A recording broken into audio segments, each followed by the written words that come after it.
Hello. I was wondering if I might trouble you for a cup of strong black coffee, and in the process engage you with an anecdote of no small amusement.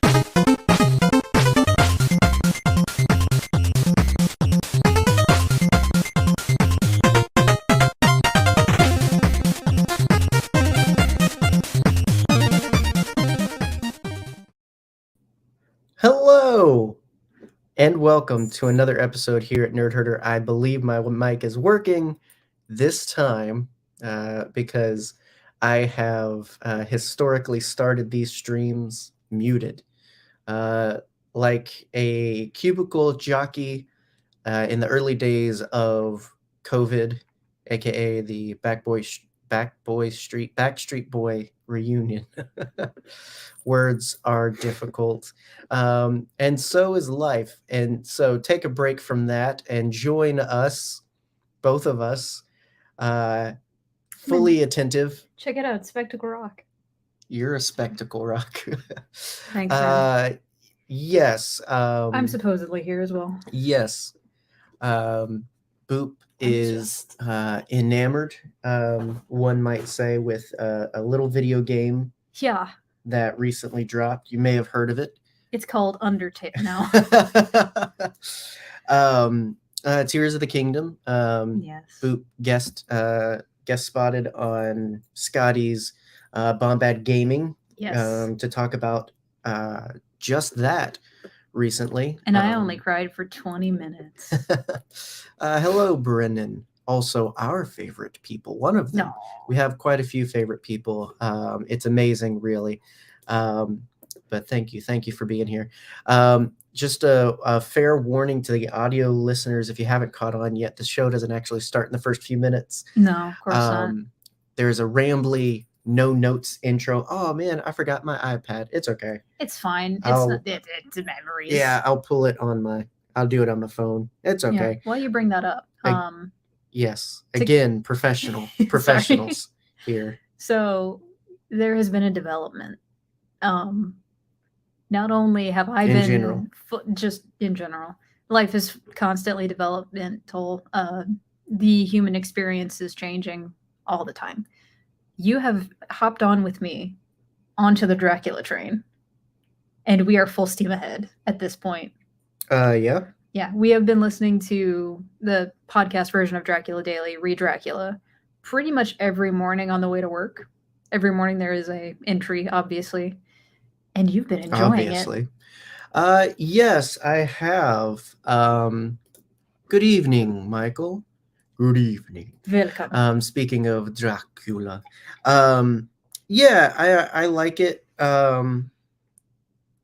Considering that I only just recently, I've watched more so the Christopher Lee, like kind of golden era Hammer Dracula, the really like, new movie every year, very exploitative kind of serial films. Taste the blood of Dracula. Yeah, like just all kinds of ridiculousness. So very, very untethered from the fine literature and the more artsy stuff. So literally watching the original, not just seeing clips of it and everything like that. Watching Werner Herzog's Nosferatu. Nosferatu the vampire. Really, not yet Nosferatu in Venice. You're not ready for that. Very interesting, but they exist in a period where it's just like, okay, the Beatles syndrome. This went on to inspire better things in a lot of ways. Like, not criticizing its quality, but more greatness has come because this pushed the envelope. Yes. But that said, this podcast is taking that original stuff and kind of putting it in a package, I think, that works a lot better, because so much of it doesn't translate outside of I'm writing this by candlelight at night, slowly losing my mind. Like, that's how you're supposed to digest it, and yet the films portray it as either this heroic good versus evil, or this very manipulative thriller kind of thing, this very gothic, scenic kind of thing. And so it's just like, it's always trying to do art. And it's just like, okay, but can I have just a good story? Because that's a disconnect for me with old film. I've talked about it before. And so it's helped me digest the original story in a more interesting way for me, I'll say. Do you think that you would have read the book if it wasn't like that? No. only because I would be like, I mean, I'm sure, like, don't expect the films to be faithful adaptations, but I'm sure they take quite a lot from it. Just as a book, no, I don't think I would have, because I don't think I would have been as intrigued. But this sort of, it's not a book, it's Brian. Journal entries. Far more interesting to me. I need to get you on also a really good voice cast. So World War Z, the Brad Pitt movie, the book that the Brad Pitt movie is based on. I can assume written by Mel Brooks's son, by the way. Interesting. Yeah, he is an excellent horror writer. Went a very different direction than his father in life. Oh, very. So yeah, it's not that I haven't necessarily. I'm not like anti-Dracula, but I've never really been. I don't think we could like jive if you were anti-Dracula at this point. No, I like the aesthetic. I like where Dracula comes from, but it's never been like Transylvania. Ooh, Dracula. Like, really any of that stuff. I love werewolf inspired things, Wolfman inspired things, Mummy inspired things. Like, I love like where they come from. I like the contexts and I like the plot point. But I tend to like it in very different packages. Like, I like Underworld, like American Werewolf in London or American Werewolf in Paris. I like those things in other forms. And so, but this is the first time it's very much just like, oh, Dracula. Yes. Specifically, Dracula's interesting, not the idea of vampires. Yeah. So this is a podcast and episode about the Mandalorian, if you can believe it. Yes. So, but that said, if you want to hear more about our thoughts on Dracula, I don't think you'll have a choice, but feel free to let us know. You're getting weekly updates until November at this point. If there is Dracula content that you would like us to check out or talk about, please let us know. I'm not being severely ADHD, just FYI for those watching. He's looking up stuff. Yeah, I had it all ready. I had tabs open on my iPad, but I left that in the other room and I am too lazy to get it. Frankenstein is another one. So there you go. Van Helsing. Frankenstein in that is the Very best good. Frankenstein. To me. I'm a purist. I mean, aside from Young Frankenstein. Yes. That's obviously the superior. Obviously, putting on the. I'm joking because the original is such an amazing allegory. And again, like I love the film and the story for kind of what it achieves, not necessarily. Oh, this is cinema. This is good book. Stuff. I have a different appreciation than a lot of other people do for those things. And thankfully, you have a boop that is a walking library of nonsense that can point out to you all of the little references and stuff. Absolutely. We need to watch Gods and Monsters. Michael, it's not a Modelo, but cheers, buddy. Also not a Modelo. Happy Sunday. But cheers, buddy. So this was supposed to be last week, if you remember. So yes, you brought that up on the last live stream. So Wolfman's got nards. If you want like what's the word? Satirical? No, equilateral. Like if you want like, or no, is it angulatory? If you want an equal spread of quality across your movie monster, it's a thing that means like, okay, I trust you.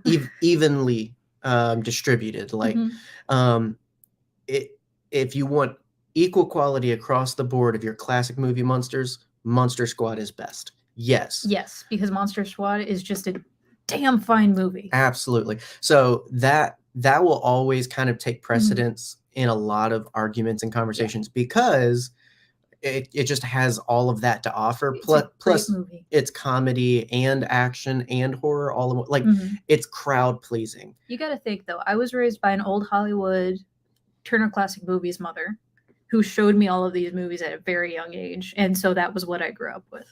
And I just jumped straight to haunted dolls, aliens from space that skin you alive, and robots from the future that are set to destroy you. So, you know, I just kind of, I kind of pole vaulted over classic horror into, at the time, modern horror. Well, you were in trash cans. I was in my little Victorian boy outfit, just running around. Mommy, can we go to the beaches? Oh, for sure.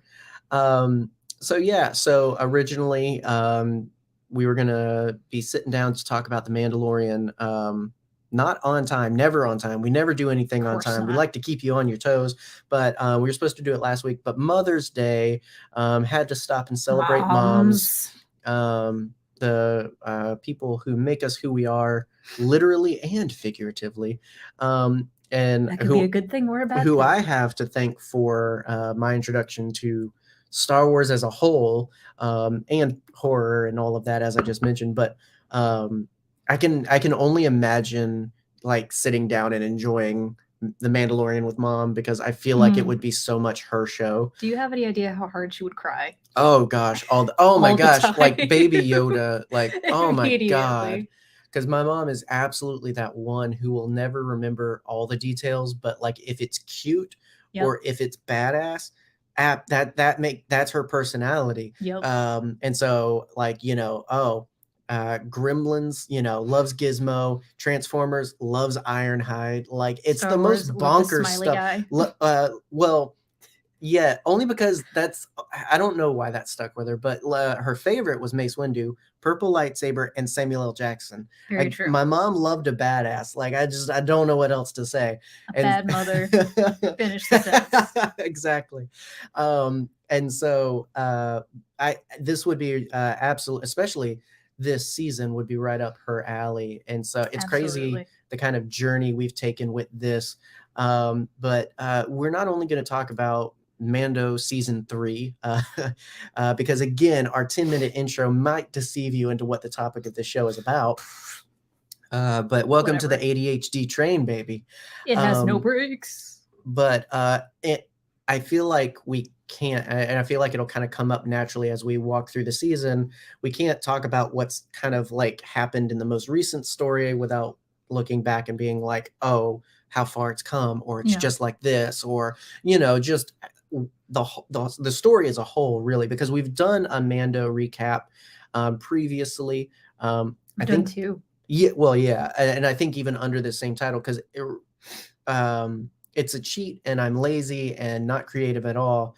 You know, when we do these sort of, hey, let's review this latest thing, it's, you know, try not to do the stereotypical review, analyze, theorize, or whatever, but just really focus and gush on what we like, because I feel like that is the review. We liked it, and here's what and why. Exactly. You know? Listen, Brian, I have 3 brothers that are on Adderall. Oh, man. It is real. We in the trenches, as Jonathan Harker would say, we are fully in the toils. And a shortage on a lot of medications, actually.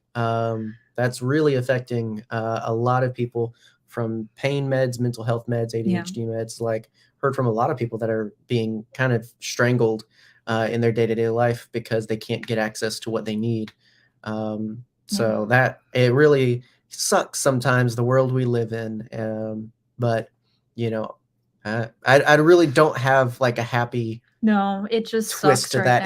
now. It's life is sometimes difficult. Just know that you are not suffering alone, and you should not have to suffer in silence. And that's why we love very unabashedly, and choose to focus on what we like. I could talk about things where I'm just like, that I didn't like that as much, but where's the fun in that? Go watch a Star Wars theory if you want complaining and moaning and here's $10. Go see a Star Wars.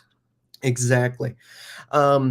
But yeah, so Mando season 3 is the topic, but Mandoverse as a whole, really, which I binged in preparation for this. I was there too. I was just playing video games. It's been a while since I've just sat down and gone through it all. And so after such a great and spectacular season, I felt like it was time to kind of go back and digest it all. And I'm really, really, really glad I did. And we'll kind of bring that up as we go through. And feel free, those in the chat, to chime in along. We're going to follow chronologically the season, of course, and just kind of talk through beginning to end, how things went. And so I will say overall for me, and I kind of mentioned it last week, expectations versus reality were very off in this season for me going in. Not necessarily negative, but I don't have expectations. Right. You have the superpower where you're just like, I'll wait and see. Ooh, Dracula. Meanwhile, of course, like spending time between not only season 2, but in between we've gotten Boba Fett and everything. So we've had a lot of time to really wonder what was going to happen next. And we got that set up in Book of Boba Fett. All right, you're an apostate. You're no longer Mandalorian by our code. You're going to have to, really go away. And if you choose to redeem yourself is up to you, but you're not our problem anymore. Yeah.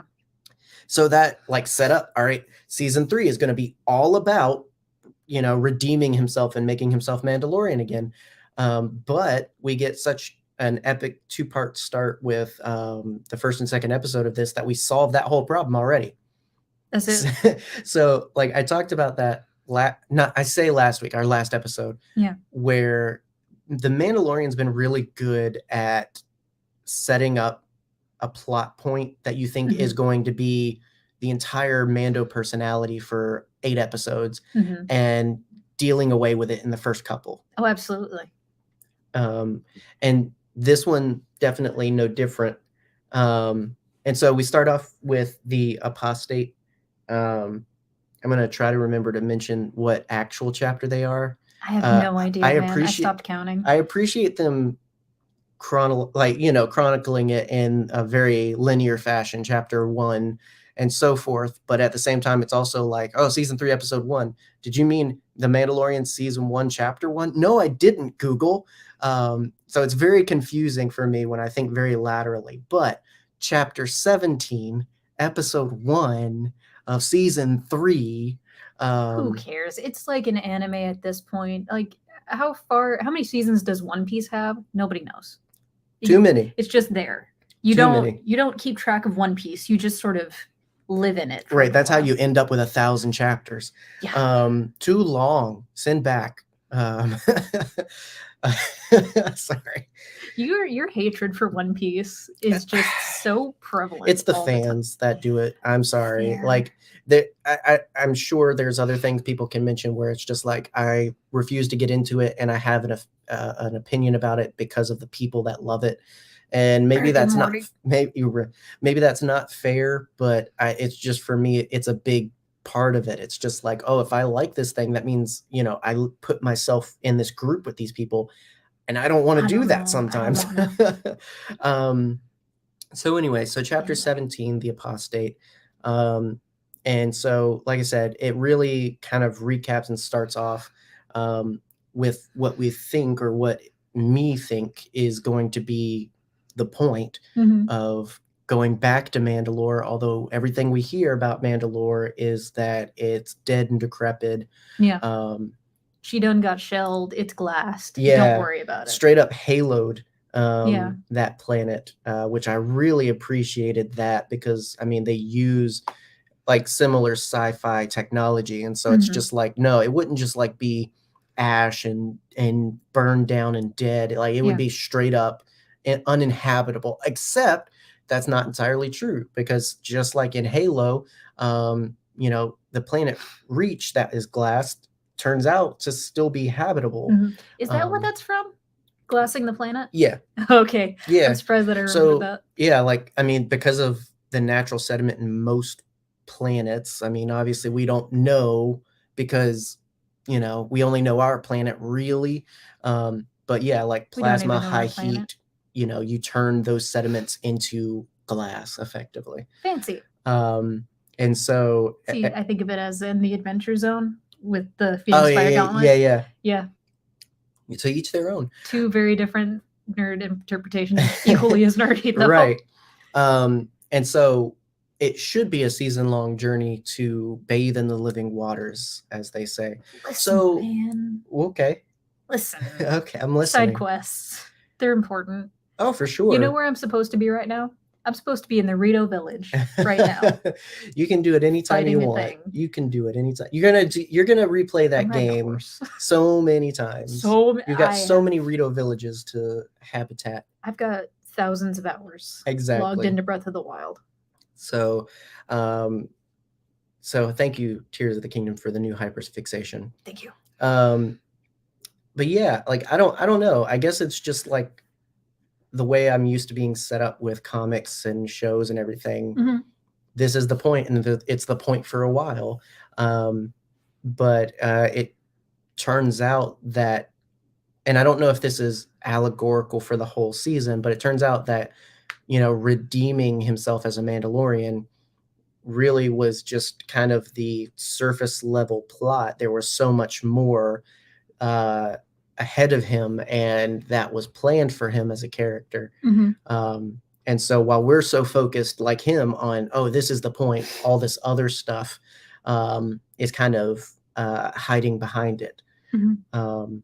And so very quickly he ends up, in the first episode, he ends up on Mandalore. Is it the first episode? No. Or is it? It's not. He goes back to Navarro first episode, right? Yeah, because he starts with he goes back to the covert, and literally, in case you haven't seen the Book of Boba Fett, you should. It kind of resets the whole, hey, didn't you say last time we met that I could bathe in the living, it's just very like, and it's like, oh, you completed your quest. Well, yeah, but the child came back to it. It's like all of these very expositional things for the idiots that chose to be like, oh no, I'm not going to watch it to get my other stuff. Like, how did you expect to know what Tony Stark was up to if you didn't watch Civil War? Like, have we lost as a society the idea of interconnected storytelling? And you know what? That's a great point. Like, Tony Stark is a big plot point in Spider-Man. Yeah, several Homecoming. Several movies. It does not detract from that story in the slightest. It does not make it any less about Spider-Man. Because the assumption is, if you like Marvel, you're going to watch the movies. You're going to watch the Marvel movies. And so, if you're going to be like, where's Tony Stark? What happened to Tony Stark when you're watching Far From Home? And did you not watch Endgame, dum-dum? Like, it's just so baffling that people can be just like, oh, how do they expect people to know how Grogu came back? He came back. Exactly. It's not about doing the reading. It's not about like, you have to go on this like Wikipedia journey. No, you just watch a thing. And like that you were already going to watch. People that like substantially emotionally invested in the journey in season 2 and feel betrayed, like there's a whole different sect of people that we're not talking about. Yeah. It's the people that just refuse to enjoy anything out of fear of being labeled a shill, or they fear liking things too much, liking things without some form of complaint, because then they're brainwashed like all the other Disney fans and everything like that. Yeah. That's the thing where it's just like, just watch Book of Boba Fett. It's pretty rad. Yeah. It is sort of a side chapter. It is sort of a spin-off. And that's the thing. Even spin-offs obviously play off of where they came from. Mm-hmm. Thanks to the Mandalorian, Boba Fett came back. So, it like the interconnectivity makes sense. Yeah. So anyway. Anyways. But in that expositional recap, we do get a pretty epic big monster battle in the beginning. I like the continued tradition of Mando fighting a giant monster in the first episode of a new season. I like Star Wars big monsters, honestly. I'm hoping for a Zillo Beast in live action. That'd be dope. That would be absolutely dope. I would love for them to make me love the Zillo Beast. I like the idea. I've never liked the design. Really? It just, something about it's just a little too animation-ish to work for me. Well, you see. Right. It's an animated show. But I mean, you know, even in Star Wars, they try to, in animation, although it might be a caricature of real things, they try to obviously like relate it to real things. Insert Dooku's ridiculous Clone Wars design here. Like, you still know that's Count Dooku. Yeah. Because it looks and sounds like Count Dooku. With the Zillo Beast, it feels like it's so locked into a animations only design that I can't possibly see it being real, if that makes sense. I get that. It would look odd across from actual live action clone troopers or Hayden Christensen as Anakin or stuff like that. And that's where my brain goes, you know, is if the Zillo Beast comes into live action, how does it transpose with the things around it? And I'm not saying I'm right. It's just, for me, the Zillo Beast is a little too goofy to work. I love Goofy. But who knows? Season 4. Oh, yuck. Right. Season 4 would be a prime opportunity, although I think we're going to get the Mythosaur. I should hope so, honestly. That it's a heck of a tease. And so, like you mentioned, once he kind of recaps for the audience, in case they, you know, protested Disney and resisted watching Book of Boba Fett, and then came back for the Mandalorian right. My favorite thing is when they're like, oh, you know, everything sucks, but the Mandalorian, and their justification is like, oh, Dave Filoni and Jon Favreau, and it's like, you know, Kathleen Kennedy is still the president. Also, you know that those people don't direct every episode, yeah? Right. Like, it's just baffling. Like, if you know, Andor was directed by a woman. If you walk through the logic, it all falls apart. Yeah. But once he kind of sets out, okay, for sure, I just wanted to make sure I do have to bathe in the waters. And he does drop off a piece of the glassed earth, and it's just like, people have been there, like, you know, maybe it's not as cursed as you think. It's like the haunted house of the galaxy. I want to visit the haunted house of a Star Wars galaxy. Well, because that's like, just Vader's castle. Never mind. In Book of Boba Fett, you know, the armor legit. That's where we reinsert Mandalore into the topic. You know, because he asks about Bo-Katan and what all kind of happened. And that's where she's like, oh yeah, it's cursed. You know, and it fits in very much with the Children of the Watch being very spiritual, much more religiously Mandalorian than culturally Mandalorian. That they would be like, oh yes, this has some spiritual significance that Mandalore keeps sucking, you know. You know, it's just like, oh, God hates us. They're Mandalorian fundamentalists, let's be real. Right. And so, you know, that's his whole thing. I think that's like the, maybe you could say, in-universe thing for why he went to the armorer, is it's just like, hey, can you religiousify this? Because you say Mandalore's dead. Like, I can't bathe in the waters, but this, you know, it's one of those things where it's just like, hey, you say this can't possibly exist because of what we believe, but what about this? Yeah. You know, not quite as maybe questiony as some I think would have liked him to be, but enough to be like, I'm going to go to Mandalore anyway. And so I get why. But so his first thought is, oh, I'm going to need a droid. Okay. He needs a droid. Like, everybody needs a droid.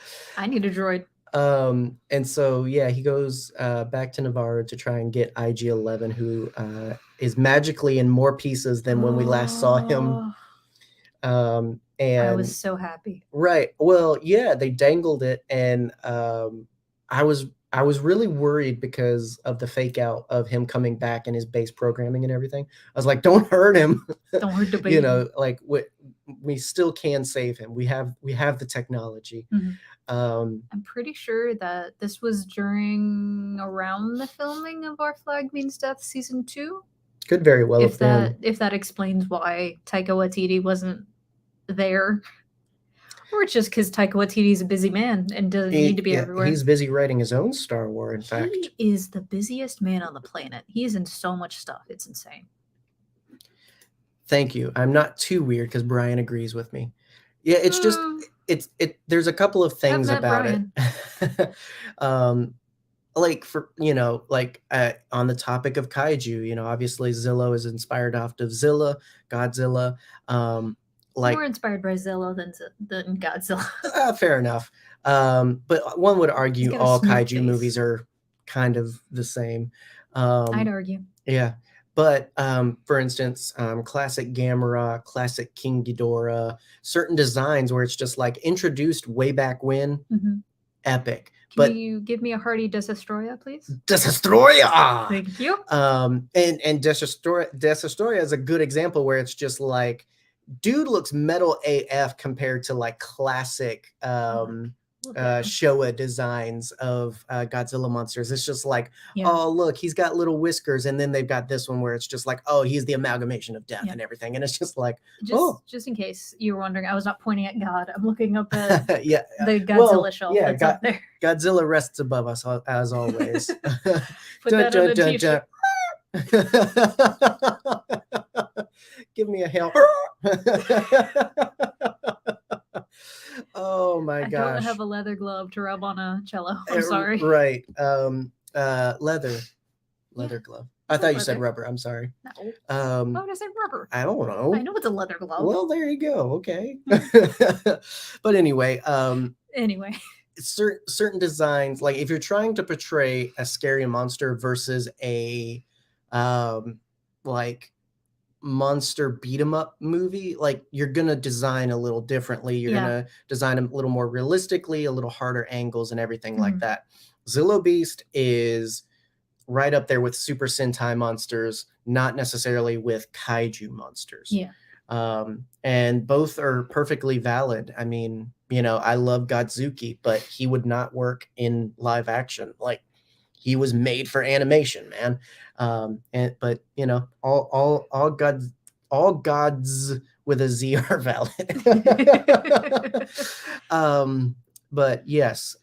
So, and to Brennan's point, absolutely. I think from the very get-go, a lot of this season, although they quickly kind of move through the redemption arc with Mando, whether you're on the side of he needed to be redeemed or not, either way, they move quickly through that. But the thematic power of choice and culture and belief and reconciliation, like, are throughout the season. Throughout the series, really.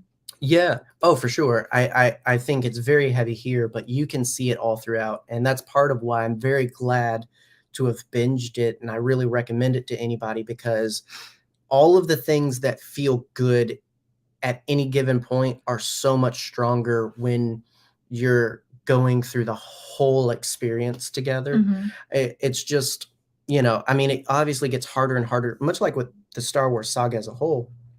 It gets harder and harder the longer it goes because there's so much of it, but it's so worth it to just eat the whole elephant sometimes, to use a common I would analogy. You would think if you eat it, you gain its power. Nose and stomp. And painting. You and never forgetting. I like to forget some things, honestly. If I'm honest with myself, I think. Samesies. So yeah, IG-11 doesn't quite work out yet. We need the matrix of leadership. I don't remember. Not quite. So there's like some brain part, some processor unit. I have brain farts. It's technology babble. It's just like, oh, you need the thing. You need the MacGuffin. We got to get this MacGuffin from one end of the episode to the other end. Exactly. It's just like, oh, we can't.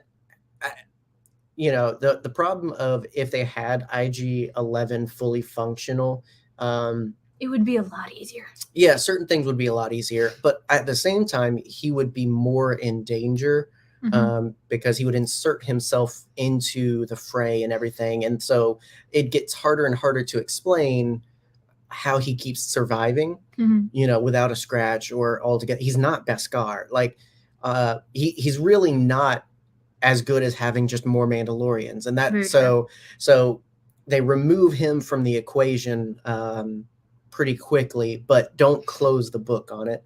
And so we have to settle or really upgrade for R5 because he goes back and visits Peli. Great episode. To get Hero of the Rebellion himself, R5 on board. R5, who is a canon hero everywhere. I love that in one universe we have R2 we have R2 hanging out with Luke and Yoda, and in one other corner of the universe we have R5, Mando, and Baby Yoda. It just makes me want like it's poetry a scene where they walk opposite, like, hey, what's up, Luke? Right. And then R4 or R5 and R2 are just like, oh! Right, exactly. Just like, oh, you got a hero with a laser sword too. Yeah. Is yours problematic? Yeah. Religious zealot? What? Yeah. Might have kissed somebody probably shouldn't. Right. Exactly. Broke the rules once. So interesting. But yeah, it's just it like I thought about that where it's just like, wow, this is really a generations or a seasons, and I mean season in the very like cultural figurative sense. Because you know, I was a Star Wars fan for R2. I'm still a Star Wars fan, but like my current droid hero gets to be R5. You know, it's just like we have a new hero set, and that's really great. And like it's just more toys to play with. That's awesome. Yeah, it's good to have that torch passed. And so R5 is amazing, and I love that they took a little thing, and obviously one of my favorite books from a certain point of view added to this scene to kind of make it a choice for him to sacrifice himself for R2. But I love that they keep his anxiety, and so he's just a scared little boy, just like. Of course. The absolute bane of Din's existence for a little bit there, where it's just like, just go do the scannies. All droids either have cast iron balls or none at all. Yes. Thank you. And so R5 is very relatable. And so do you know how? I know very few. You got to ring that bell, dude. You gotta ring that bell. Like, comment, and survive, peoples. I should have texted you. I'm sorry. You didn't do your Discords because you were doing I was doing the Tears of the Kingdom. Yeah. You were playing until the last god darn second. It passed. What's that movie? There's so many movies, literally all the movies. Metropolis, the one that C-3PO is based off of. You know? Metropolis, yeah. Metropolis. Do you remember the thing with is it troglodytes? What's the things that live underground? The lesser people, right? Troglodytes, yeah. Is it troglodytes? I'm pretty sure. That sounds right. I mean, it sounds like something. I got it from somewhere. I know. I picked it up and was just like, oh, I'll keep this. It is an excellent insult. Language, sir. Damn. Anyway, those things are on Mandalore. Yeah, they are. The ground people. Yeah, they are. That's trippy. Because I was definitely one of those weird nerds where it's just like, and this is my problem. This is why you have no expectations and I have all the expectations. It's because these trailers come out and I'm just like rewinding and rewinding. I'm just like, too many brain cells. What the heck is this thing that he's flinging out of this cave? I was just like, is that a whippet? What is that? Wait, Bothan? You know, I'm just like, what? It turns out to just be cave trolls or whatever. And it's just like, all right, cool, mutants. We made mutants.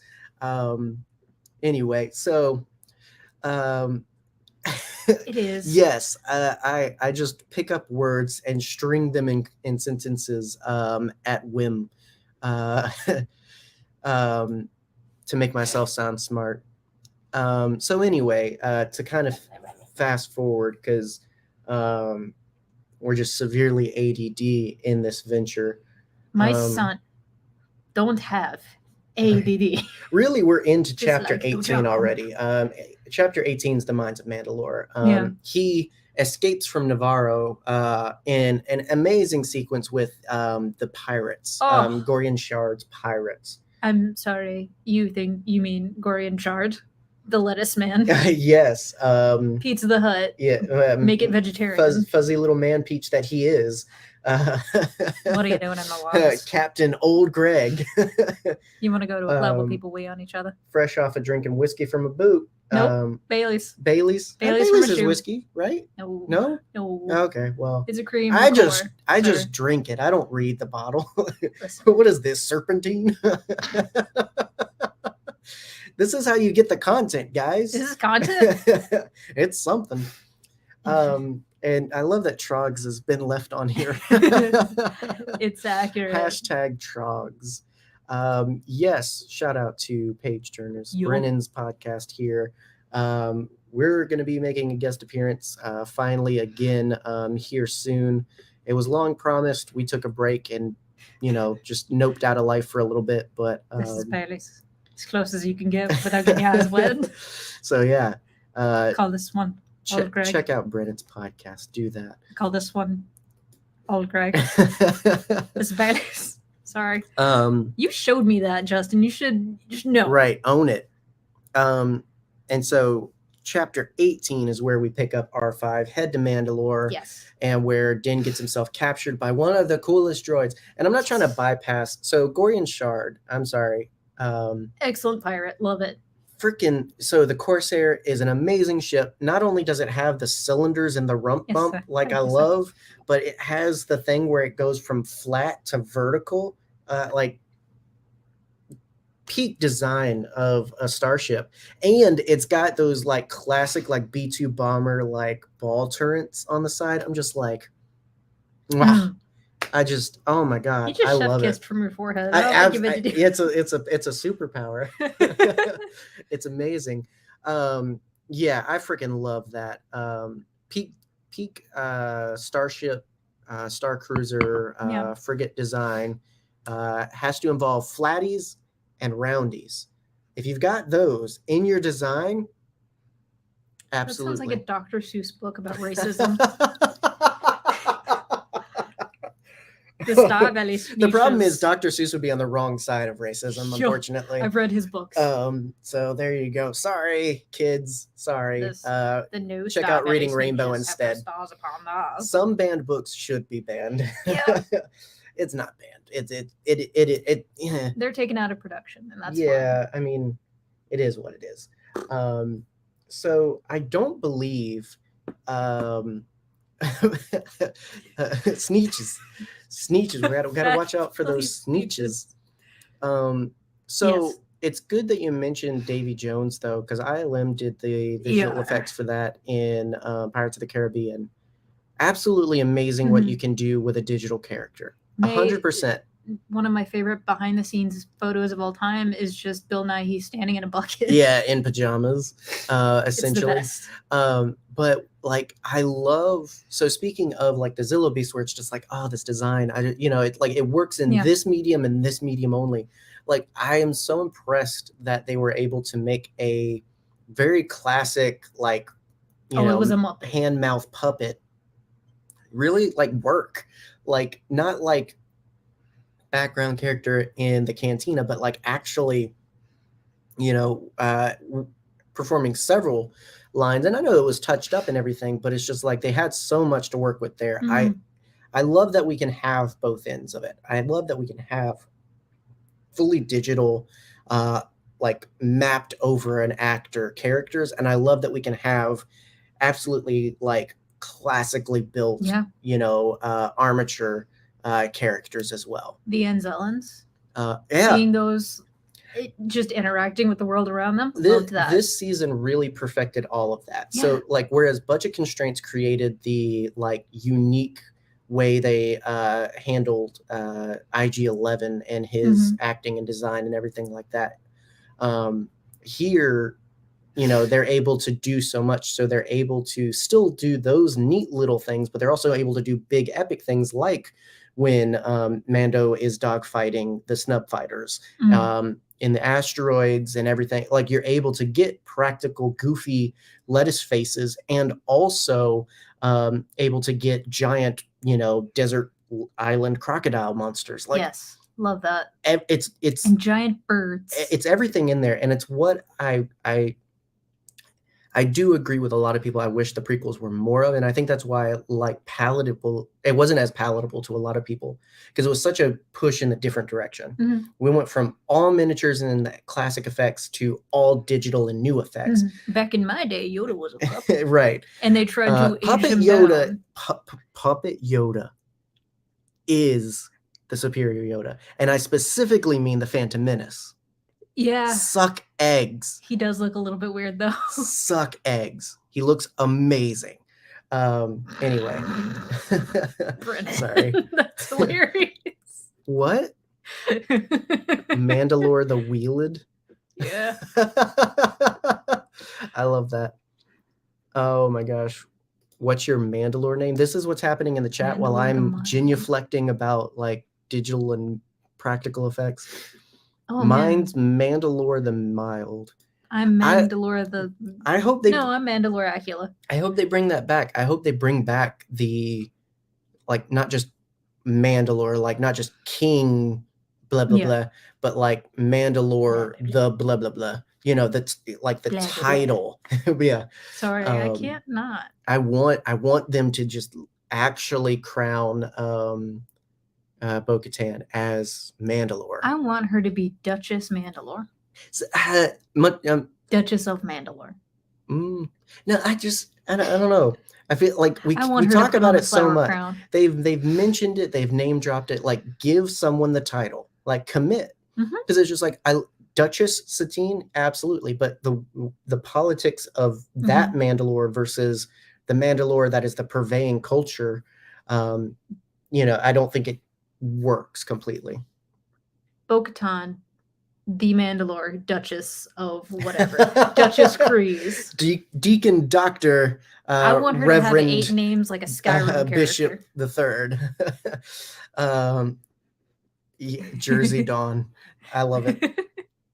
And I love the classic Pablo Hidalgo name generator that you used. You don't gotta Pablo Hidalgify all your Star Wars names. We had this conversation on Twitter earlier. Right. Yeah, exactly. Brian is a perfectly valid Star Wars name. Brian be canon. Starting a campaign now, Brian. So the guy does not apparently have a name. The machine harvester guy. Really? I not that I've been able to find. If somebody can fact check me, let's name him here live. Brian. Every character in Star Wars name is Brian. Walrus face, Brian. So what do you think of and obviously, listen, strap in. We've derailed at this point. We are just talking about what we want. Like wheels. And you are stuck along the ride. So Mommy Mandalore. Mommy Mandalore. Mandalore the mommy. Yes. Let's be honest. The armor's the mommy in that situation. Yeah. Do you respect my station? Do I? Okay. So what that hammer do? Dent some helmets is what it do. My feelings. Oh my gosh, I love that one actually though. Brian with an apostrophe. That's God's comma. Yeah, like not that I've been able to find the spider bot thingy. So cool looking. I love when a thing is a thing in a thing. I love a Russian doll situation. You got a little head bot in a Grievous-like body in a giant like crab monster thing. I'm just like, I love it. You're speaking my Transformers language there. Those are headmasters, yeah. Pretty much. I like it. Legit, dude. Like detaches his head and still functions. I love a giant eye too. I'm a big fan of that. That is the new tagline for our podcast. Get us a poster. Who needs rails? Who needs rails? It can go up next to the no loafing poster. Where we're going, we don't need them. And so what do you think, because kind of I try not to. yeah, fair. Kind of fast forwarding, but since it, instead of backtracking to this point, it happens here. He loses the Darksaber. Bo-Katan comes in, grabs it, slays the crab. How do you feel for that technicality of passing the saber? I love a stupid technicality so much. You have no idea. Because it makes sense. Is it better or worse than the Elder Wand? If you have to take a page and a half to explain why something belongs to someone else and go through the timeline, I don't think that's good storytelling personally. But being like, hey, I got my stuff rocked by this robot, and I dropped it. Bo-Katan picked it up. She slayed the dude. Mazel tov. She's the Mandalore. Right. I think that's fine. By rights. By rights, indeed. By birthright, by sword right. Right. It's basically just the lady in the lake holding up the freaking Darksaber, and now she's the Mandalore. I think that's, how else were they gonna do that? She wasn't gonna fight him. She's gonna kiss him. I mean, I kind of wish they would have just accepted. Like, I kind of hate. And Brennen mentioned this on Twitter that that he was glad the Darksaber's gone and done with, hopefully, by the end of this, because it's just like I kind of wanted them to just be like, this is stupid. Yeah. Like when she's fighting Axe Wolves and trying to prove herself, and he brings up, you don't even have, like, who cares if you can beat me? Who cares if you're a good leader? Who cares if you have the best interest of the people in mind? Like, you don't have the Darksaber. Like, that makes so stupid. And to think that we've gone down this road 3 freaking times with the Darksaber, like, I get it. I get they need a symbol to rally behind, but like everybody else needs to sit to Din's TED Talk about like, honor and quality of character are the things that, like, that's why I serve you. That's why I believe in you. Like, it has nothing to do with the saber. Yes. Because women laying in lakes, distributing stores is not a good field of government. It's just like, if we have to do it, fine. But I kind of wish they were just like, who cares? Let's go home. Like, let's go save Mandalore. But, it's just one of those things where it's just like, nobody, like, what's to say they should believe that story any more than, post season 2, when she comes back with the Darksaber, and it's just like, did Din just give you that? No. Really? It's just like, couldn't they just have accepted it then too? Because he gave it to her. He did. I don't know. It's just it's a weird thing. Sabine Wren just handed it to her, and that wasn't a plot point. Well, and that's the thing, is it's just like, in Book of Boba Fett, the armor mentions that, and it's just like, she didn't earn it, and therefore, it was a curse and everything like that. And it's just like, technically Ezra found it in a vault. He like, I mean, technically he didn't earn that. Drawer. Technically he didn't earn that. Maul earned it. Oh yeah, he was the last one to rightfully earn it, like in a fair battle. That's right, baby girl. Well, no, a fair battle. Mandalore. Like he challenged and won. Yeah, he didn't cheat in any regard, like, unlike usual. So it's just like, because he is a girl boss. So anyway, the Darksaber sucks. Girl boss. Eliminate sacramental objects from all religions, please. I cannot wait for a Mandalorian, maybe Bo-Katan, who's to say, down the line, to have a Force-sensitive child and be like, we need to reforge the Darksaber. Right. Something like that. Like the shards of... What's the word, Justin? What? The shards of... Narsil. That's the one. Narsil. Oh, the sword. The Aragorn's sword. Yeah. And it is reforged as... I mean, there's people that think that's going to happen. I don't care. Like, it's a great and handy weapon to have, for sure. But it's just one of those things where I feel like it's better out of the way. It's just, it causes more problems than it's worth, I think. And it's too easy in the case of Maul and Pre Vizsla. It's too easy to use it as a symbol and be like, see, I'm your leader because I have this thing. Mandalorian idolatry. It's just like, again, it should be about character and quality, not about objects or status or anything like that. Like Bo-Katan, even, like, who cares what family she's born from? If she's not a good leader, she shouldn't lead. Exactly.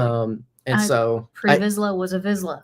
Right. Who the heck cares? That's what we see from a family tree, kind of born to lead, is he kind of got high on his laurels.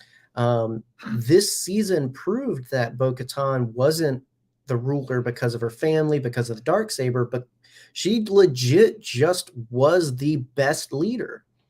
And so I think by the end of it, I know I'm on the side of, I can accept her as the ruler of Mandalore because I think she's proven herself to be the best ruler amongst what we have.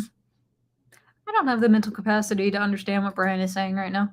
So Luke is the true owner of the Darksaber. I think Sand is the true owner of the Darksaber right now.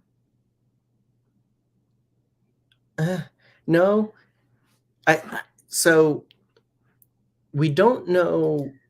I mean, technically, I smell burning Gideon even shouldn't be the rightful owner because Bo-Katan says she gave it to him. So if it's not acceptable for Din or Sabine to give her the saber, she didn't earn it. Then same thing. Like, Gideon's an illegitimate owner.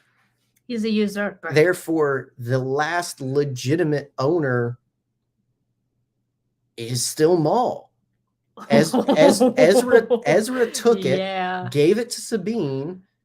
Sabine gave it to Bo. Bo gave it to Gideon. Mando won it from Gideon, but his ownership was illegitimate. Wait a minute. You might be onto something, Brian Fantasy. Did he still have? He didn't still have it, though. No, he didn't. But he, being the legitimate. Oh, yeah. I see what you're saying. Since Maul was the last legitimate owner. Sorry, we're slow. The last one to beat Maul, is Kenobi. Vader Kenobi. I don't necessarily agree with Palp's Vader. Luke, definitely. And Rey didn't kill unless you argue inheritance, which is a whole nother legal issue we haven't gotten into Mandalorian. She like is inheritance. A Skywalker now. But can you inherit it? She inherited Luke's hut and all of his porgs. Illogical logic, yes. The Elder One, illogical logic. Yeah. So now that we understand what you're saying, yes, because as we've sussed out, Maul is the last legitimate owner of the Darksaber. Is Rey just the General Grievous? Unless how many hands can she? Unless, by our illogical logic, in that you can't inherit the saber, then Pre Vizsla shouldn't technically be a legitimate, unless he won it in combat, if his family has just been passing it. He looks like a man who would kill his dad. Also, I just want to know more about this. Who started this? Who started this? Because Tar Vizsla made his own saber as a Jedi. Yes. He died. It went to the Jedi archives. They took it from the archives. Yes. So was the lore already there and that's why they took it? Or did they mystify it later? Get Matt Martin on the horn to make a Legacy of the Darksaber something. Because I want to know. It has no meaning, but I want to know more. But as Brennen so eloquently did put it, like it's the meaning you give it.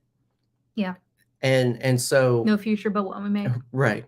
So that's the thing, is that's what's I'm not gonna do it. That would be so loud. That's why I want to get rid of it and everything, because there's too many opinions on what legitimately gives it meaning.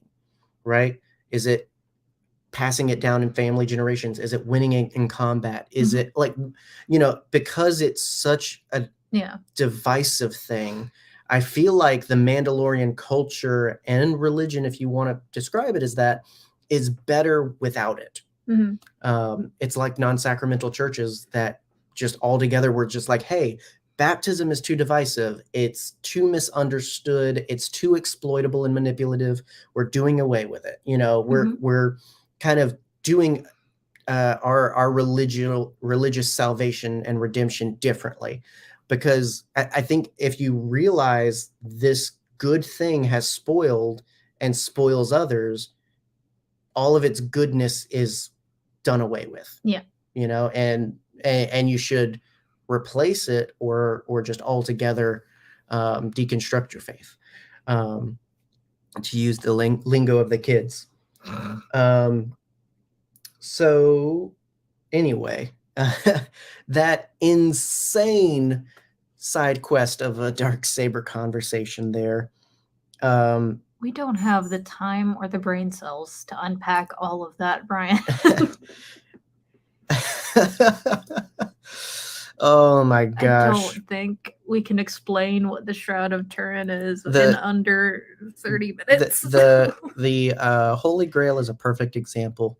It's just a cup. Do away with it. It's too divisive. So regardless, Mando's redeemed. He ends up bathing in the living waters after Bo saves him, and because she saves him, she is also baptized, which is interesting. I just think of that scene in Nacho Libre where they're in the locker room and he just comes up behind a skeleton. Right. Surprise. Yes. I love that movie. Absolutely. So much. So it insinuates that if a child drowns during a baptism and someone dives in after them, they are too baptized, because that is legitimately what happened. Yeah. And so when they come back, the armor welcomes them both into the covert, which was an interesting twist, because obviously, and Bo is even like, this is like being like, the taxi driver brings you to church and they are like, oh, welcome, brother. And then it's just like, you coming too? And it's just like, I just drove here. Like, I'm just the taxi driver. But it's just like, come on, we've got chicken wings for lunch. It's just like, so I've never been to a church that had chicken wings. No way. I went to a bunch of white people churches. Well, I mean, fair, but it's just, I mean, you're bound to have some sports celebration, because Jesus loves sports or something. But yeah, so what did you think of the whole Bo kind of tagging along in this? Because obviously we did the thing, right? Yes, we did the thing. Din redeemed, happened. So what's really left? Everything else kind of happens because Bo integrates with the covert. What's up, baby Eli? Hey, buddy. Hello. So, yes, Catholicism is a complicated. We don't have time to unpack that thing, but to each their own. So, Bo in the church cult. How'd you feel about all that? I'm going to answer that question with waxing poetic for a moment, because this episode and a lot of episodes in the season rubbed a lot of people the wrong way. For sure. And that is completely valid. I understand where those people are coming from, because I have religious trauma. Like, I'm pretty sure most people that did have a very visceral reaction to this and later episodes also had religious trauma. And it can sometimes manifest in ways where you find yourself projecting onto a character that is not necessarily the intention of what the creators were going for. I honestly don't think that they had an intention for the cult angle this season. And I don't think that they had some big, like, actually, they're bad thing going on this whole season. And, hindsight's 2020. I will admit that in the moment, I felt some type of way about the Children of the Watch. But having the entire context of the story now, I really don't think that was that's so like flourish. I had to get it around the microphone. Allow me. Right. I just had to, I had to get my bow. But yeah, like I genuinely do not think that was the intention for what they were going for this season. And like I said, I completely understand those reactions to what was going on. I think that some people got a little bit too into it though, and kind of forgot that we're talking about a science fantasy show. You mean got too into the anti-cult pedestal? Yeah. I can feel that. Like you said, you come into it with your own experiences. You watch it with your experiences, all of that. Like it's a kind of package deal. And so I understand that some people would see things, feel things, hear things differently than I would. And I think especially season 2, when we get introduced to a name for it, the Children of the Watch, we get this insinuation that they are a branch off of a more problematic group.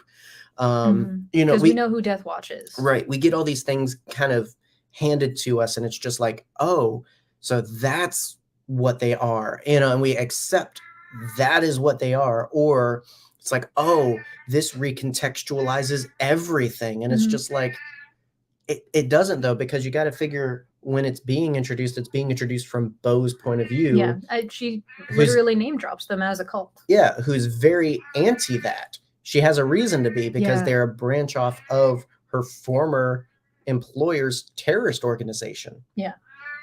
There's a cat screaming. Yeah.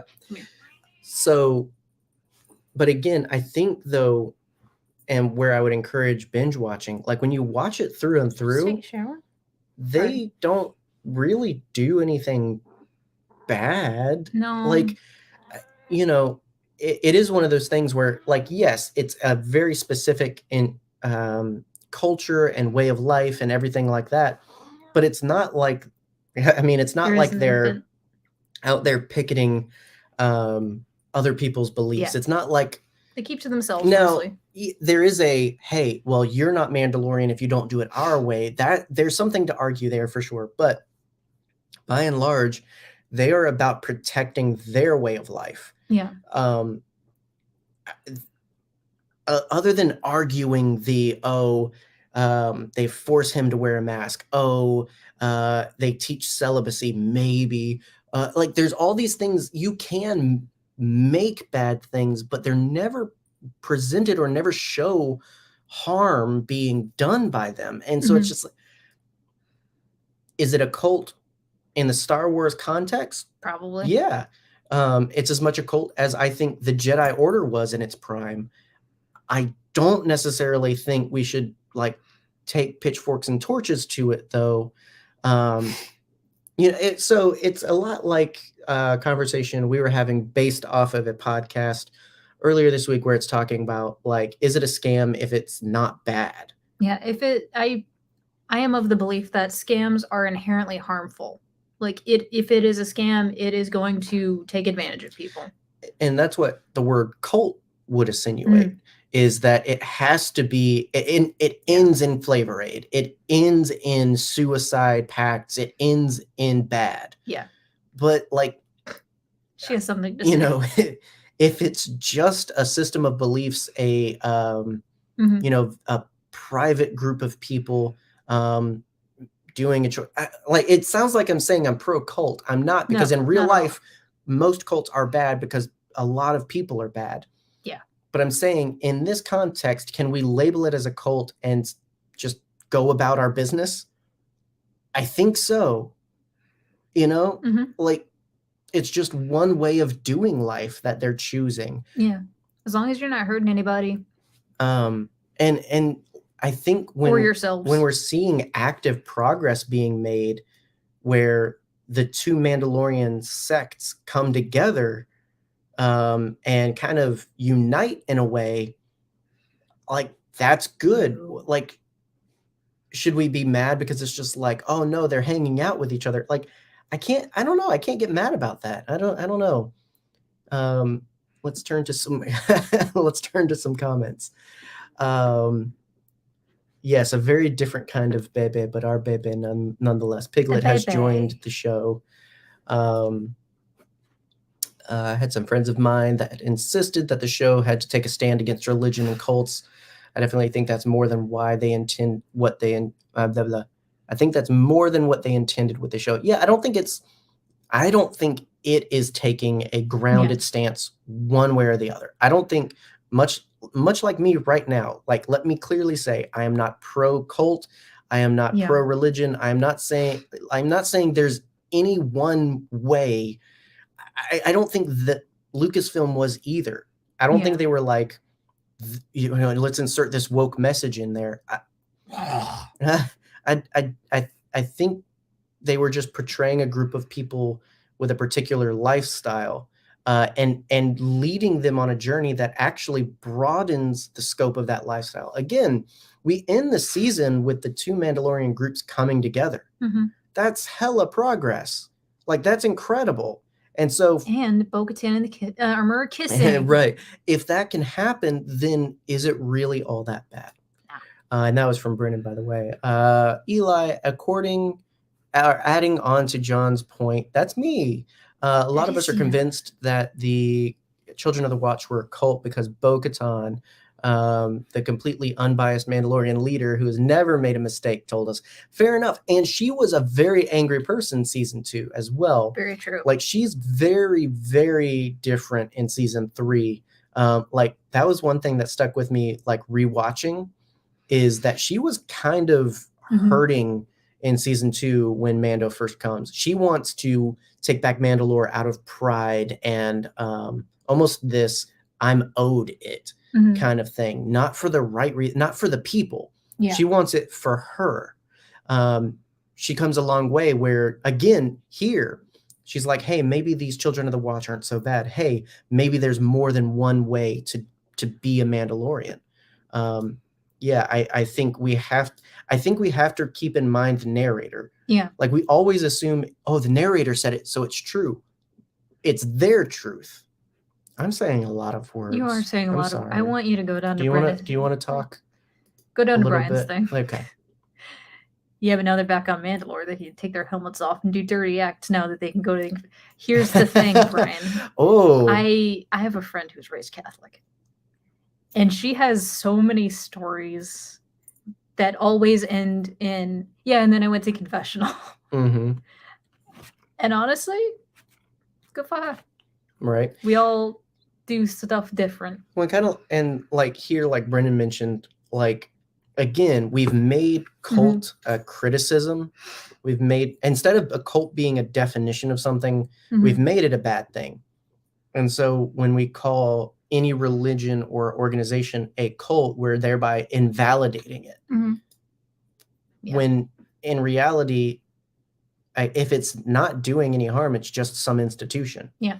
Now, there are things, and this is the thing, like, I don't think Star Wars wants to get this deep about it, because, like, you can rub a lot of people the wrong way. Right. Like, it's one of those things where we're being expected to fill in the gaps, and unfortunately we fill that in sometimes with trauma and hurt and our own perspective. And even no matter how validly informed it is not the only way to take something.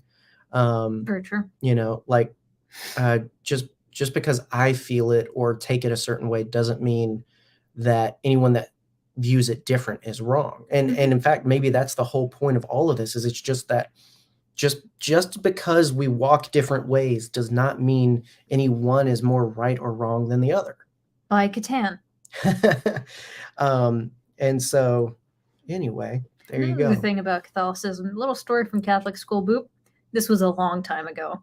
Have you ever been in a confessional booth and made a priest pause for about 30 seconds? Because I have.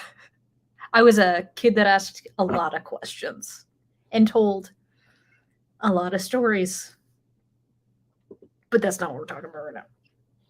Yeah, I mean, we have a lot of good friends that didn't jive with this or altogether disliked it. And hey, that's on them. Or that's not on them. That's their interpretation. And that's fine. For sure. That is valid. From where I'm coming from, I think for me, it doesn't necessarily rub me the wrong way. Again, having the benefit of taking it beginning to end with this story does a lot for the interpretation. Yeah. And I feel like we aren't giving it enough credit when we go week to week, or we watch only when the new stuff comes out and stuff like going back, revisiting the whole story, having it all laid out sometimes helps us get outside of ourselves and our initial feelings and really come around to it. Because even though I really liked this season, I like it a lot more now that I've watched it beginning to end again, and with immediate context of season 1 and season 2. Yeah. It really benefits from binging. I had some thoughts and misconceptions about it, like that its pacing was my least favorite of the seasons, that I felt like the music was really weak. I felt like some character choices were a little sudden and everything like that. And then going back and watching it, I didn't catch any of that.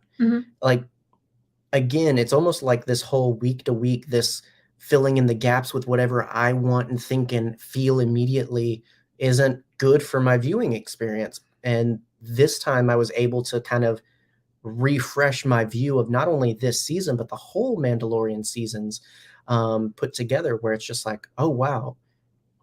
No, it's all good. Know? We're big advocates for watch it again. Try again. Give things chances. Give it a couple watches. So, it's good for you. Yeah, I think they're going to change their lore real quick about the waters of Mandalore now, because I guarantee somebody's going to have that thought, Brian, of just I could do whatever I want. I'll just dip in the pool. Or water balloons. Right. Also. If you're bathing in the living waters isn't valid, I think the mythosaur should eat you. I agree. It's just if you're not really repentant, you should just the priest eats you. Hey, I'm listening to the Magnus archives right now, and I feel like that's a story that's going to come up later. Absolutely. You're the Eucharist now, baby. So yeah, they get a side quest. We revisit with the Pirate King, and they save Navarro from the pirates. They unify. And what I love is, and again, I think this is in a way a fandom stand-in, when Katie O'Brien's character. I don't remember. I know her name is Katie O'Brien, though. Right. It's tough. Pretty lady. When they report to Gideon, it's just hey, Navarro, the pirates were beaten by Mandalorians, and it's the two groups working together. He's like, nah. What? That wasn't part of the plan. They're supposed to hate each other. It's almost like unifying is the greatest weapon we can have against the system. When the expectation is intolerance. Elia Kane. Thank you, Trivia Boy. Yes. And so... Saved again, my Trivia Boy. Trivia Boy. It's a term of endearment, sweet Eli. It's because we love you. You're our Trivia Boy. Happy 12th birthday, by the way. I'm just kidding. One joke. Right. We just got to drive it home. But it again, that it kind of places this fandom stand-in of just what the Children of the Watch and the true Mandalorians, or whatever you want to call it, them working together. No, that's bad. No, cult bad. We should be celebrating this is the good ending, where the Mandalorians come together, and much like Caesar in Planet of the Apes, Mandalorians stronger together. Yes. I think of that every time Bo says it. It's just, listen, it's so hard. Anytime we are in a movie theater or watching anything and something like that is said, I will look over at John and do that. And right. He knows exactly what I mean. You can only hear it through Caesar's voice exactly. after that. And so after that, it's finally time. Okay, we're going to go retake Mandalore, which, what does that look like? If Gideon wasn't there and everything, obviously the big twist is they've been using Mandalore. They run in with a flag, and they before anybody else can. Right. Like if everything we Like know the about it to be suitors. true, it's not like on the market. Like, you know, Says you. That's manifest destiny, baby. like they made from season 2 to now, they made it sound like, oh, we've got to retake Mandalore, like it's being held hostage. In reality, no, it was just waiting to be got. Exactly. Bo-Katan discovered Mandalore. Oh, there was nobody living. It was uninhabited. Yes, Yes, Andy he does. Serkis, all the Oscars. Has he won an Oscar? I don't know. Not he doesn't have enough either way. But Nicolas Cage has an Oscar. Good for him. Either way, they do in fact retake Mandalore because, like I said, the Imperials have taken it over because, again, and maybe the misinformation about the planet being poisoned and dead and everything came from them.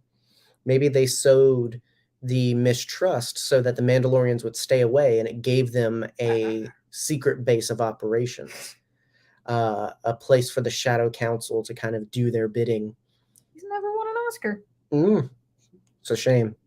Sorry. He deserves more Oscars than Leonardo DiCaprio, and he's only got one. But everybody's just like, oh, he should have got an Oscar. You mean Matt Damon? No. You can't keep doing that. You can't mistake every square-headed white man for the same person. Mark Wahlberg. Oh, they're different. They blend together. They're so different, though. One's got like bubble arms, like Mark Wahlberg's muscle. Mark Wahlberg. Danny Wahlberg. His muscles, like they look fake. Yeah, they don't quite look right. He works out at a gym 45 minutes from mine. Like every 6 months or so, very regularly. It's weird. Are you gonna hang out there? No, I mean, like, hey, I don't know. He's problematic. He's problematic. So it's one of those things where it's just like, I like the things you do. I don't like you, though. Is he the most problematic Wahlberg? Is he your favorite Wahlberg? He's the most problematic Wahlberg. Donnie's problematic by association with his wife. Ew, yeah, because she's anti-vaxxer and all that stuff. Yeah, I know. So anyway, man, anti-vaxxers are stupid. Hey, get vaccinated. Get I loved, vaccinated. Eli brought up Christopher Lloyd's cameo, which, and yeah, we kind of skipped over the unifying with Axe Woves and the other Mandos and everything. Probably one of my favorite episodes of this season, honestly.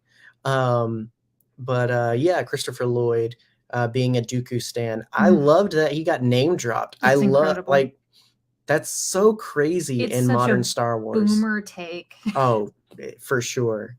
Oh, for sure. Count Dooku was right. Right. He was anointed. But man was a puppet. Right.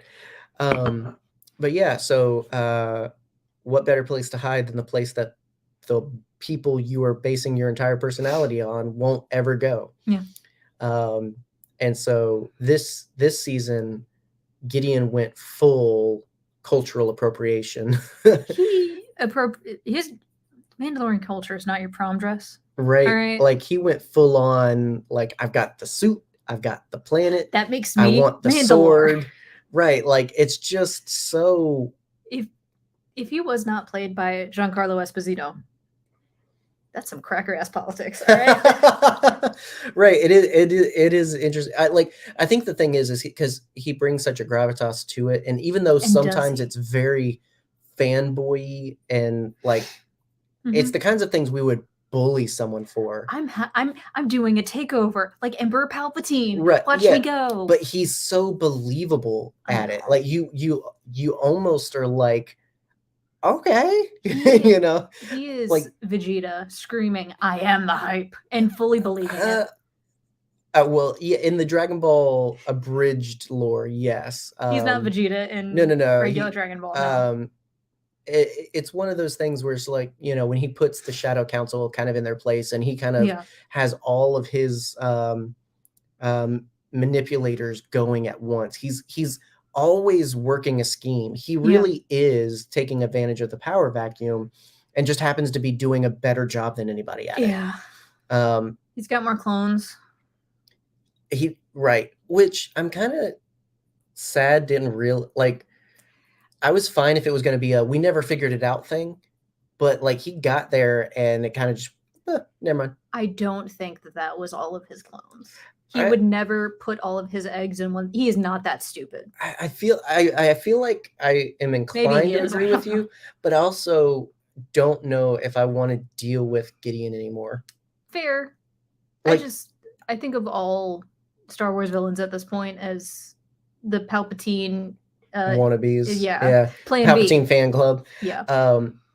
I love Giancarlo Esposito. I love the character of Moff Gideon. I love what we've gotten, but I feel like this is such a magna opus. Like I feel like this is such a climax to the max. I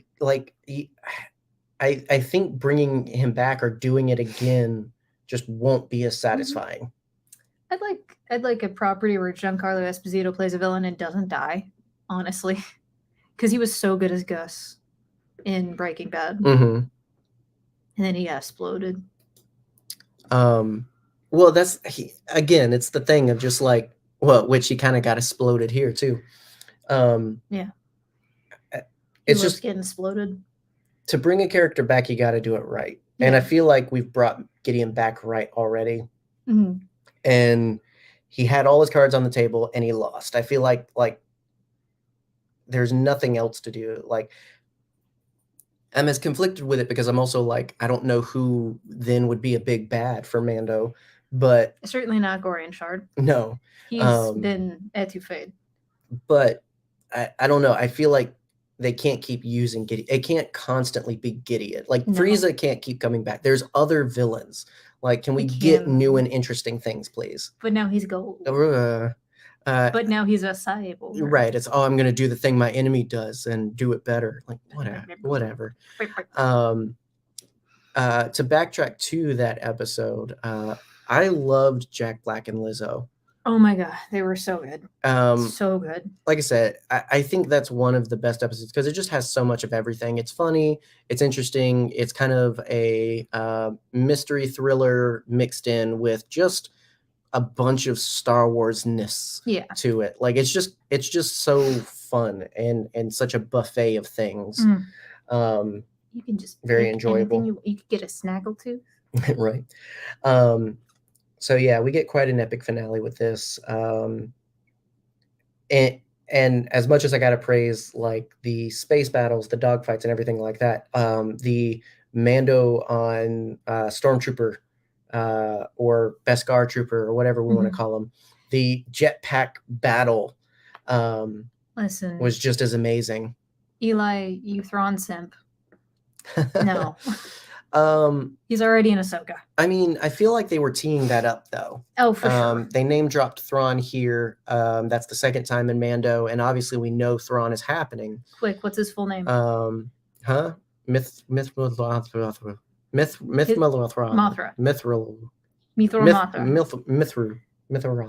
His boyfriend's name. Eli Vanto. That's the one.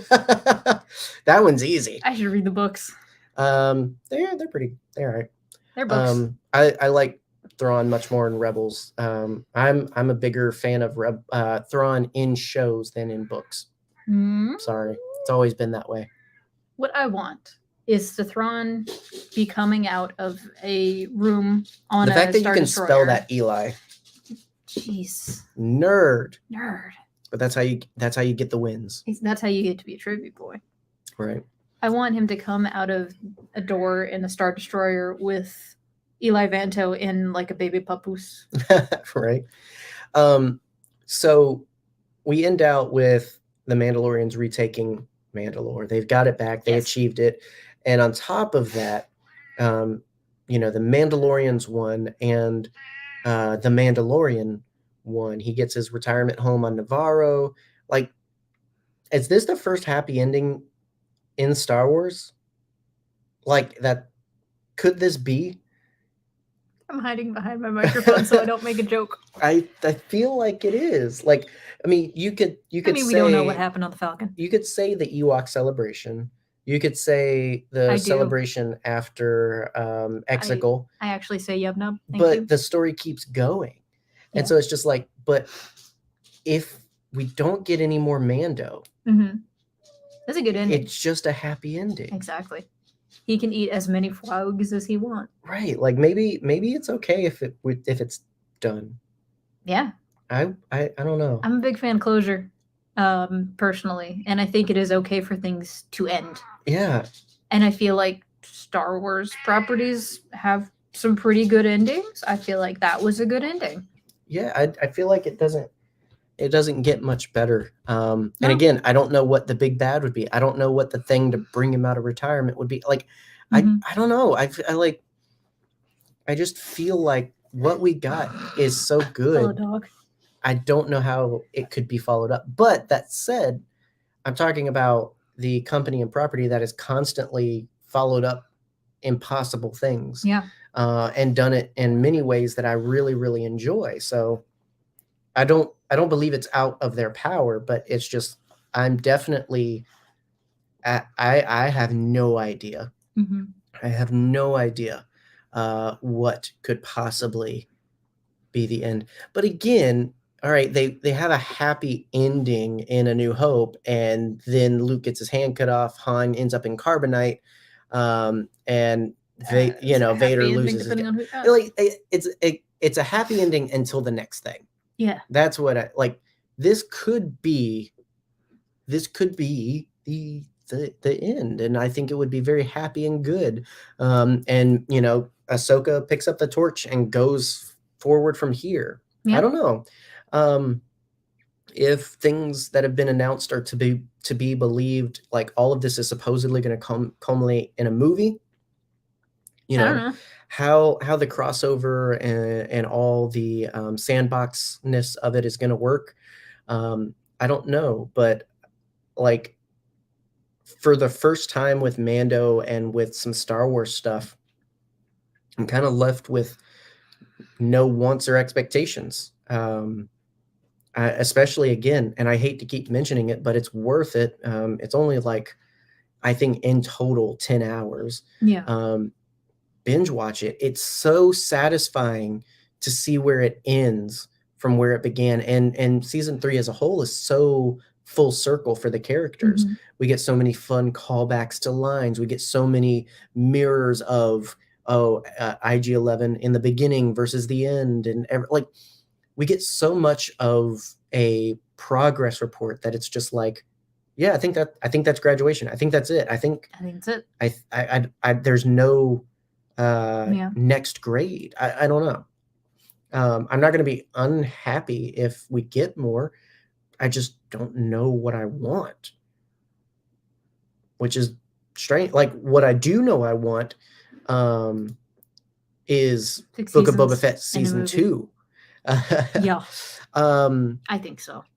That would be amazing. We're up to what? So that's what, 4 seasons then? Yep. And then 2 more. Ahsoka, and then 5. Book of Boba Fett season 2. Anybody? I'm going to tell you right now, Brian, the only reason I am okay with the Community movie is because of that joke. Right, to pay off a joke long in the running. I'm fine with that. If we follow up anything, like I would rather Book of Boba Fett season 2 with guest appearances by Mando. And the Dean from Community. Huh? Is that the water guy? The watermonger guy? He's somebody people like. Yeah, the guy that's just like, no offense, but nobody likes you. Like, these kids stole my water or something. No. What? I'm talking about the Dean from Community. Who is? The peanut bar from the rap that I showed you.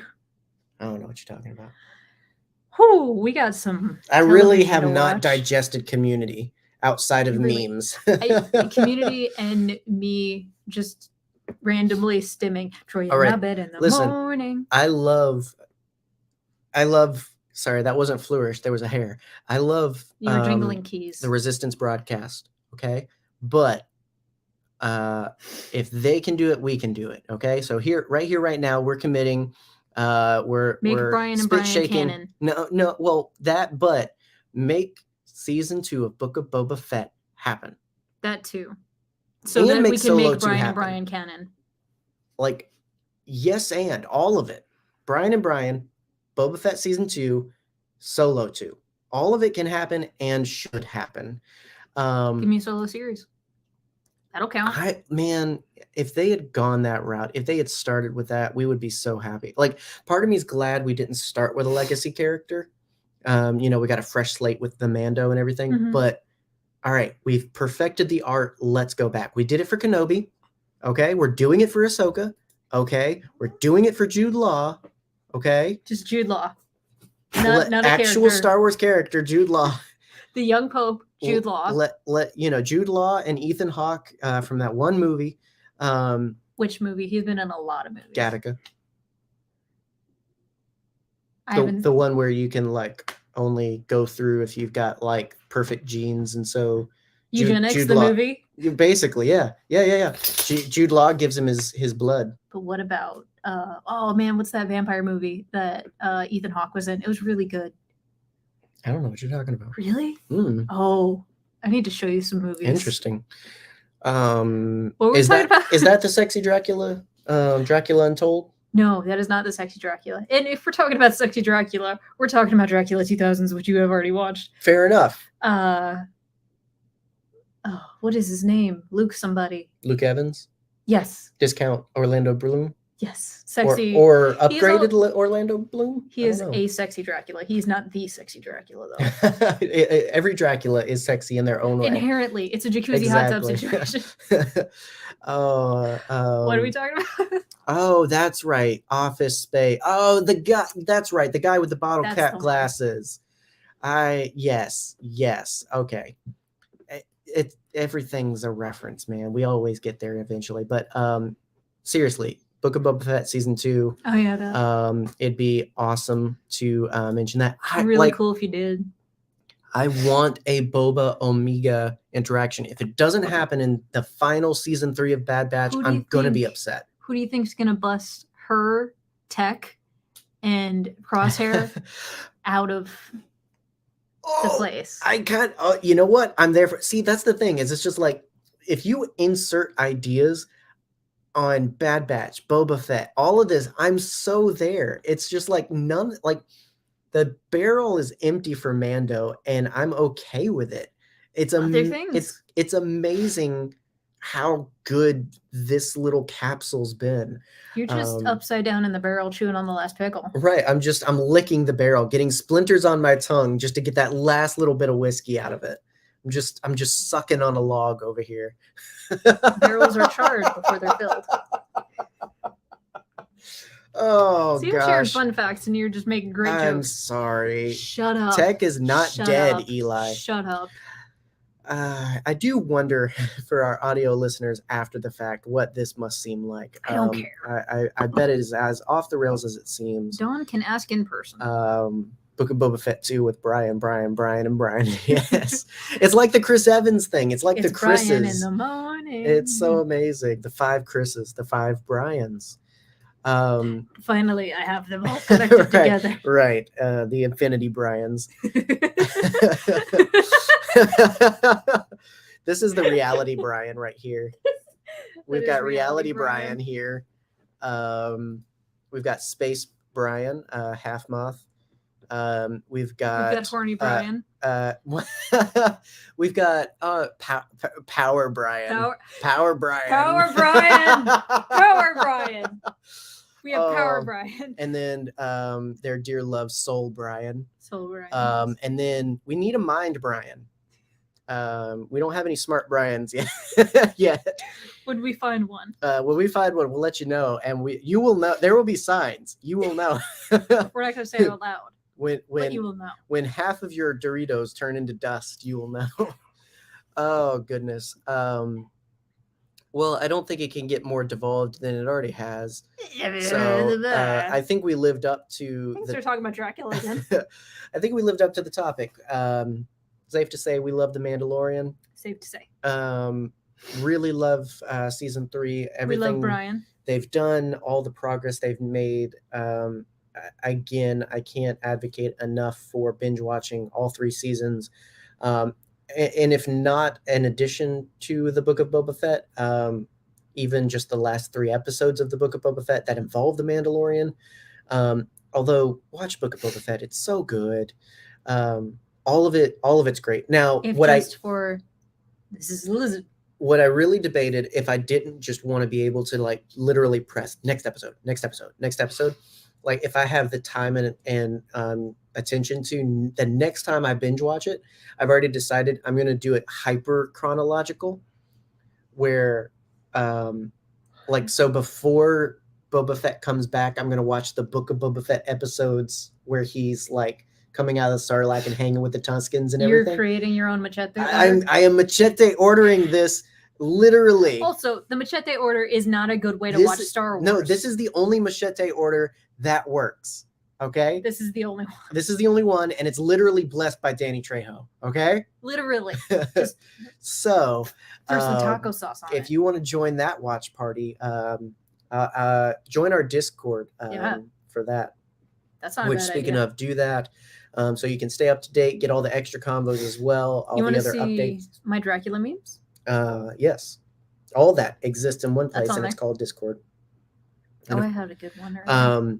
But other than that, I think other than just continuing to dissect such a great show and season, we'll leave it at this. Maybe have some deeper topical conversations on Mandalorian stuff in the future. If you've got ideas for that, hit us up. And again, Discord's a great place to do that. But we'll be back next week, I believe, with our newest Nick Cage special. Yeah. I think, if I remember our calendar correctly, we're taking a brief venture to The Rock. Alcatraz. Yes, it means pelican. It means pelican.